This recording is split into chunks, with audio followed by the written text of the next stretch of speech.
नियमानुसार अगर कोई संकल्प वापस नहीं लेता है तो फिर उसको वोटिंग कराया जाता है। लेकिन अध्यक्ष वोटिंग कराने से साफ इनकार कर दिए, तो ये सदन नियम का विरोध करके नियम को तार तार करके ये चलाया जा रहा है।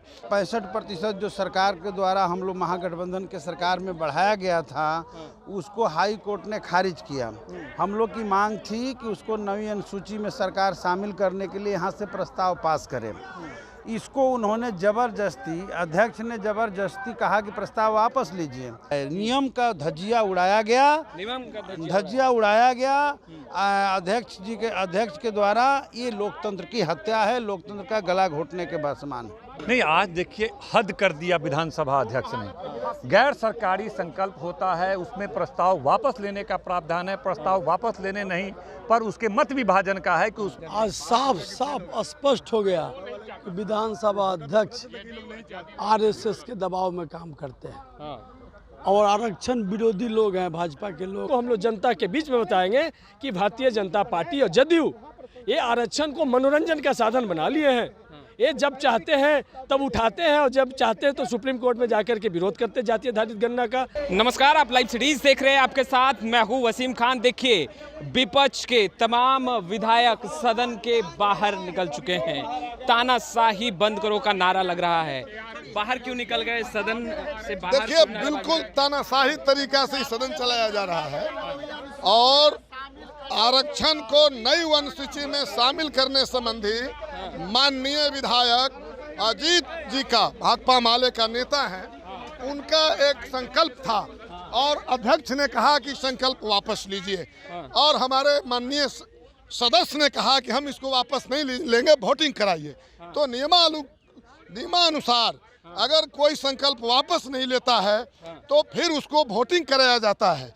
लेकिन अध्यक्ष वोटिंग कराने से साफ इनकार कर दिए, तो ये सदन नियम का विरोध करके नियम को तार तार करके ये चलाया जा रहा है। और भाजपा जब से न्याय की कुर्सी पर जहाँ कहीं भी बैठती है, चाहे विधानसभा में बैठे, विधान परिषद में बैठे, उनकी तानाशाही और मनमानी आम हो गई है और इसीलिए हम लोग बहिष्कार किए आज। देखिए, सदन से बहिष्कार। सर, आप ये बताइए, लगातार सत्ता पक्ष में बैठे लोग कह रहे हैं कि आप लोग सदन चलना देना चाहते ही नहीं है। आज जो हुआ है, अभी गैर सरकारी संकल्प का समय चल रहा था और हमारे पार्टी के अजीत सिंह का एक गैर सरकारी संकल्प था जिसमें आरक्षण के मांग को 65% जो सरकार के द्वारा हम लोग महागठबंधन के सरकार में बढ़ाया गया था, उसको हाई कोर्ट ने खारिज किया। हम लोग की मांग थी कि उसको नवी अनुसूची में सरकार शामिल करने के लिए यहाँ से प्रस्ताव पास करे। इसको उन्होंने जबरदस्ती, अध्यक्ष ने जबरदस्ती कहा कि प्रस्ताव वापस लीजिए। हमारे तरफ से पूरा विपक्ष ने कहा कि नहीं सर, इस पर वोटिंग करा दीजिए। वो वोटिंग नहीं कराए, हम लोग बेल में गए, उसके बाद भी वोटिंग ना करा करके सदन को आगे बढ़ाते गए। ये सीधे सीधे तानाशाही है और विपक्ष को इस तरीके से जब देख रहे थे कि सवाल पर सरकार अल्पमत में हो जाएगी, तो उन्होंने सदन में तानाशाही पूर्ण रवैया अपनाते हुए जबरदस्ती सदन को चलाते चले गए और वोटिंग नहीं कराए। नियम का धज्जिया उड़ाया गया, धज्जिया उड़ाया गया अध्यक्ष के द्वारा। ये लोकतंत्र की हत्या है, लोकतंत्र का गला घोटने के समान। तो क्या इसी तरीके से हंगामा करते रहे? नहीं, हम लोग हंगामा क्यों करना, सिर्फ हंगामा खड़ा करना मेरा मकसद नहीं। मेरी कोशिश है कि सूरत बदलनी चाहिए। सवाल इस बात के नहीं है, हम लोग हंगामा नहीं करते। हम सही सवालों पर, जनता के सवालों पर जब हम बात करते हैं तो सरकार जवाब देने से भागती है और गोल गोल घुमा करके लोगों को, सदन को गुमराह करती है। इसीलिए हम लोगों ने इस सवाल पर तो साफ दिख रहा है कि सदन में अध्यक्ष के द्वारा सीधे तानाशाही पूर्ण रवैया अपनाया गया और विपक्ष के वोटिंग के मांग को ठुकरा दिया गया। जब सदस्य खुद ही संकल्प वापस लेने के लिए तैयार नहीं थे, तो वैसे में नियम है कि वोटिंग करा दिया जाए, भले ही प्रस्ताव उससे गिर जाए, लेकिन ये काम नहीं हुआ। और इसी तरीके से 5 दिन से विपक्ष को किसी भी सवाल पर जवाब देना, उनको बोलने न देना, इस तरह का रवैया अपनाया गया था। हम लोग चाहते थे कि सदन चले, जनता के सवालों पर बातचीत हो, कहीं से भी सुबह से ही हम लोग सकारात्मक रुख अपनाए हुए लगातार सदन का अध्यक्ष का सहयोग कर रहे थे। इस समय तो सीधे सीधे अध्यक्ष महोदय ने तानाशाही किया, लोकतंत्र का गला घोटा।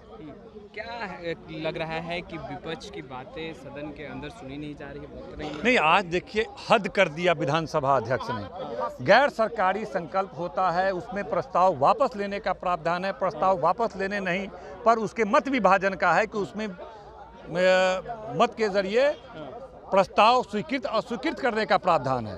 और हम लोगों ने कहा था जो बढ़ाया गया आरक्षण अभी है उसको 9वीं अनुसूची में शामिल करने का प्रस्ताव था, और हम लोगों ने इस पे बहस किया और हम लोगों ने कहा कि ठीक है, मत विभाजन हो। आसन इस बात को मान भी गया कि मत विभाजन होगा, और जब सरकार के इशारे पर आसन ने यहाँ पर मत विभाजन से इनकार कर दिया। लगातार विपक्ष के लोग चिल्लाते रहे कि मत विभाजन हमारा अधिकार है, संवैधानिक व्यवस्था है, विधानसभा की संचालन नियमावली में इसकी व्यवस्था है कि मत विभाजन के जरिए हमारे प्रस्ताव को वो अस्वीकृत कर सकते थे। लेकिन एक तो उनकी संख्या नहीं थी, दूसरा इस महत्वपूर्ण इशू पर, आरक्षण जैसे इशू पर वो नहीं चाहते थे कि जनता के सामने दिखा रहे हो, क्योंकि उनकी मंशा है कि इसको 9वीं अनुसूची में शामिल न किया जाए और इसके जरिए वो दिखार हो जाते, इसके खिलाफ मतदान करते तो मतदान भी नहीं कराया उन्होंने, और इस तरह का घोर तानाशाही रवैया अपनाया। लगातार हम लोग हल्ला करते रहे, लेकिन उन्होंने नहीं माना, इसलिए विपक्ष के लोगों ने बाइकाट किया। देखिए, तमाम विपक्ष के जो विधायक हैं वो बाहर हैं, खूब नारेबाजी हो रही है। मनोज यादव भी यहीं पर हैं। मनोज यादव जी, क्या सत्ता पक्ष के दबाव में सभापति फैसला ले रहे हैं जिस तरीके से आप लोग नारेबाजी कर रहे हैं? आज साफ साफ स्पष्ट हो गया कि विधानसभा अध्यक्ष आरएसएस के दबाव में काम करते हैं, और आरक्षण विरोधी लोग हैं, भाजपा के लोग और जनता दल यूनाइटेड के लोग, दोनों मिले हुए हैं। आज तो सदन में साबित हो गया कि लोग मिले हुए हैं। लोग नहीं चाहते हैं कि आरक्षण का जो दायरा बढ़ा है वो रहे। जो ये लोग बात बोले हैं, जो विजय चौधरी साहब जो जवाब दिए हैं कि जब मामला हाई कोर्ट से चला गया है तो वहाँ से आएगा जब निर्णय, तब हम लोग सुप्रीम कोर्ट में जाएंगे और 9वीं अनुसूची में तब शामिल होगा। वोटिंग पर वो अपना रुख बदल दिए। साफ साफ दिखाई पड़ा कि लोग मिलजुल कर जानबूझकर कोर्ट में यही लोग दायर कराए याचिका, सभी लोग का खेला है। उसमें माननीय मुख्यमंत्री जी, भाजपा के सारे लोग मिले हुए हैं। ये लोग आरक्षण विरोधी हैं, ये लोग तुम मुँहा लोग हैं, ये लोग जैसा बोल रहे हैं वैसा ही लोग का मानसा नहीं है। आज तो साबित हो गया। एनडीए के नेता कह रहे हैं कि आप लोगों ने आदत बना ली है, मनोरंजन का केंद्र बना लिया है। ये मनोरंजन का केंद्र है, ये विधानसभा है, उनके घर का दलान नहीं है। वो अपने लोग दबंग लोग हैं, सब लोग बड़े लोग हैं। विधानसभा को मनोरंजन का केंद्र है, मेरा अधिकार है। हम सदस्य हैं बिहार विधानसभा के। 6 फीट लंबा हो, 3 फीट लंबा हो, गोरा हो, काला हो, धनी हो, गरीब हो, सबका मंदिर है। हर लोगों का मंदिर है, मस्जिद है, गुरुद्वारा, आस्था का केंद्र है। मनोरंजन, अरे वो क्या बोलेंगे, क्या हम नहीं करेंगे, मेरा अधिकार है। जब ये लोग गड़बड़ करेगा, संविधान पर हमला करेगा, आरक्षण पर हमला करेगा, हम लोग लड़ेंगे, बोलेंगे। आरएसएस और ये लोग के सामने हम लोग झुकने वाले नहीं हैं, और ये लोग को बाध्य होना होगा। और जो ये लोग दबंगई दिखा रहा है, जो संविधान का उल्लंघन कर रहा है, जो विधानसभा का ये लोग मनहानि कर रहे हैं, उसका दबाव जनता भी देगी। यहाँ के बाद हम लोग रोड पर जाएंगे, गांव में जाएंगे, रोड पे जाएंगे, और इन लोग का सब हम लोग पोल खोलेंगे कि भाजपा और जदयू के लोग संविधान विरोधी हैं, आरक्षण विरोधी हैं। ये लोग जानबूझकर ये सब काम कर रहा है और माहौल बना रहा है, और विधानसभा में आवाज़ उठाने से लोग रोक रहा है। जो हम लोग का संवैधानिक हक है उस पर ये लोग हमला कर रहा है, तो हम लोग बैठे रहे हैं, वो लोग को क्या करें। अब तो सुना नहीं गया बातें, आप लोग बाहर आ गए, हंगामा कर रहे हैं, आगे की रणनीति क्या है? आज तो आखिरी दिन। देखिए, सबसे महत्वपूर्ण सवाल था बिहार के लिए कि केंद्र सरकार ने साफ कर दिया कि 9वीं अनुसूची में नहीं शामिल किया जा सकता है, बिहार को विशेष राज्य का दर्जा नहीं दिया जा सकता है। ये तमाम बातें साफ हैं। दूसरा, बढ़ी हुई आरक्षण का जो मामला था, उसको सरकार से हम लोग तो यही मांग कर रहे थे। अजीत कुशवाहा जी ने गैर सरकारी संकल्प, ये हमारा अधिकार है जिसमें हम वोट विभाजन करा सकते हैं, और कि भाई ये मेरा प्रस्ताव को स्वीकार किया गया या अस्वीकार किया गया। अगर हमको लगे कि हम मत विभाजन चाहते हैं तो मत विभाजन होता है, लेकिन इन्होंने विधानसभा नियमावली का भी पालन नहीं किया विधानसभा स्पीकर महोदय ने, और उन्होंने मत विभाजन की घोषणा करके और फिर लगा कि सत्ता पक्ष में संख्या बल कम है तो उन लोगों ने इसको पलट दिया और कार्रवाई को आगे बढ़ा दिया। तो ऐसा नहीं होता है।